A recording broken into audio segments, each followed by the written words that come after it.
Hi friends, இன்றைக்கி நம்ம என்ன பார்க்க போகிறோன்னா சுவையான கத்திரிக்காய் தொக்கு. வாங்க எப்படி செய்யணும்னு பார்க்கலாம். அதுக்கு ஒரு வானொலி வச்சு கொஞ்சமாக நிலக்கடலை போட்டு நல்லா வறுத்தெடுத்து வச்சுக்கலாம். வறுத்தெடுத்ததை தனியாக எடுத்து வச்சுக்கலாம். இப்போ அதே கடையில் தேவையான அளவு எண்ணெய் ஊற்றிக்கோங்க. கடுகு போட்டு தாளிச்சிட்டு கடுகு பொரிஞ்சு ஒரு கொத்து கருவேப்பிலை குட்டி குட்டியாக கட் பண்ண பூண்டு போட்டு அதையும் நல்லா வதக்கிக்கோங்க. வெட்டி வச்சு 2 பெரிய வெங்காயத்தை போட்டு நல்லா வதக்கிக்கோங்க. க்ளீன் பண்ணி வச்சுருக்கிற கத்திரிக்காயை போட்டு கொஞ்சமாக உப்பு போட்டு அதையும் நல்லா வதக்கிக்கலாம். இப்போ மசாலா பொடி சேர்த்துக்கலாம். மஞ்சள் தூள், 1 டீஸ்பூன் மிளகாய் தூள், தனியாத்தூள் போட்டு நல்லா கலந்து விட்டுக்கோங்க. இப்போ வெட்டி வச்ச 2 பெரிய தக்காளி போட்டுக்கோங்க.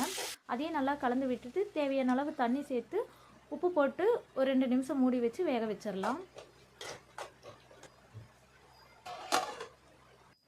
இப்போ வறுத்த நிலக்கடலை, 1 டீஸ்பூன் சீரகம், கொஞ்சமாக கருவேப்பிலை போட்டு இது பொடி பண்ணி எடுத்துகிட்டு வந்துக்கோங்க.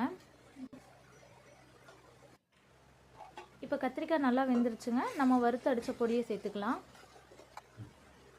பொடி சேர்த்ததுக்கப்புறமா 1 நிமிஷம் நல்லா கலந்து விட்டுட்டு மூடி போட்டு ஒரு 2 நிமிஷம் வேக வச்சுருங்க. நல்லா எண்ணெய் பிரிஞ்சு வரும்போது மல்லித்தலை தூவி இறக்கிடுங்க. தேங்க்ஸ்.